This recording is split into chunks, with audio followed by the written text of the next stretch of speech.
Becoming a new parent is exciting, but it can also be overwhelming. You've read the books, taken the classes, and prepared for the big stuff labor, sleepless nights, and endless feedings. But what about the little things, the quirky, unexpected behaviors your newborn might display? From projectile poop to random sneezes, we're here to reassure you that these odd behaviors are completely normal. Let's dive into 10 weird but totally normal things you might notice about your newborn. 1.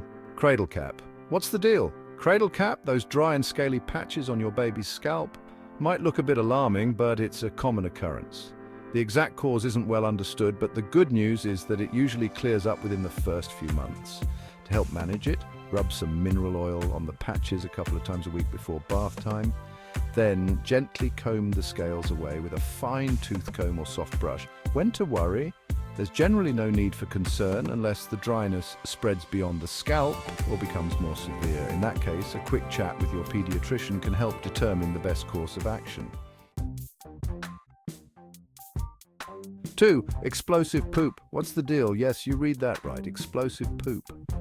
Every new parent experiences a diaper blowout at some point. Levine, Maryland, a pediatrician, explains that newborn poop is mostly liquid with a bit of a mustard seed texture, which means it can easily escape and, yes, even make its way onto the walls. Get ready for a few messy surprises. When to worry? As long as the poop is within a color range from brown to green to yellow and contains some seedy particles, everything is fine. However, if you notice any signs of blood, it's time to consult your pediatrician. 3. Baby boobage. What's the deal? Those pregnancy hormones you dealt with for 9 months didn't just affect you, they also had an impact on your baby. Sometimes these hormones cause your newborn to develop a bit of breast tissue, which can look like mini breasts. This is nothing to worry about and typically resolves on its own as the hormones dissipate. When to worry? If you notice redness around your baby's breast area or a fever, it could be a sign of an infection, and it's worth contacting your pediatrician to get it checked out. Weird groaning noises. What's the deal? Your newborn might not be as quiet as you expected. From grunting and groaning to snorting, babies make all sorts of odd noises. These sounds are usually due to their narrow nasal passages, which can cause mucus to get trapped and create these funny noises. Using a nasal aspirator can help clear out the excess mucus. When to worry? If your baby grunts with each breath or has a fever over 100.4 degrees Fahrenheit, these could be signs of breathing issues, and you should contact your pediatrician immediately. Constant sneezing. What's the deal? Babies sneeze a lot. This is their body's way of clearing out any small particles that may have found their way into their nasal passages.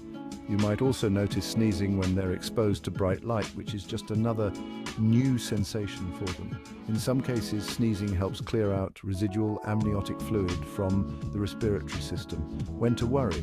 If sneezing is accompanied by wheezing or fever, it's time to check in with your doctor.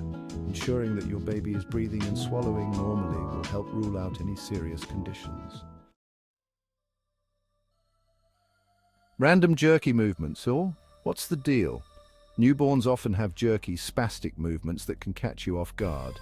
These sudden movements are part of the Moro reflex or startle reflex, which is completely normal. It usually occurs in response to loud noises or sudden movements. This reflex should start to fade around 3 to 4 months. Swaddling can help minimize these reflexes and promote better sleep for your baby. When to worry? Oddly enough, if your baby isn't exhibiting these jerky movements, it could be a sign that something's off. If you notice a complete absence of this reflex, consult your pediatrician.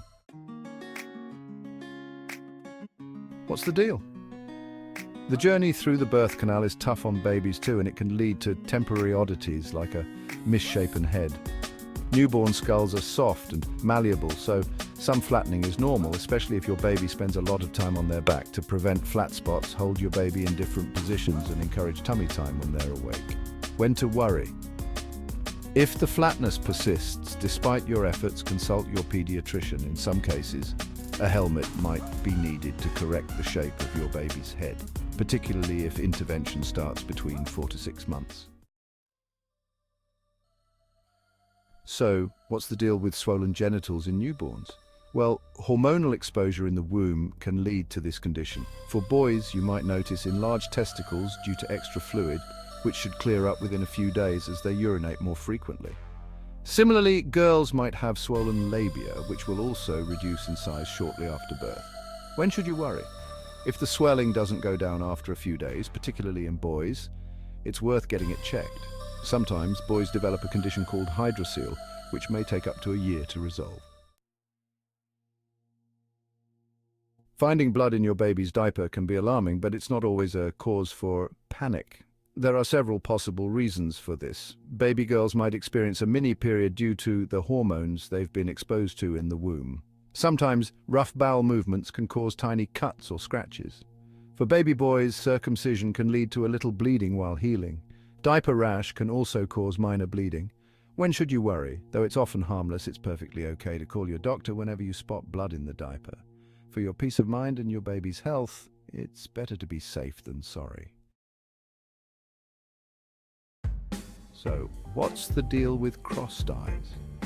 It's normal for newborns to appear cross-eyed occasionally. Your baby is still learning to control their eye muscles, and it will take time for them to focus properly. Sometimes a broad nose bridge and extra skin folds can create the illusion of crossed eyes, even when the eyes are aligned. When should you worry? If your baby's eyes are still crossing or wandering by the time they reach 6 months old, it's time to consult an eye specialist. Persistent issues could indicate conditions like strabismus or amblyopia, which need early treatment.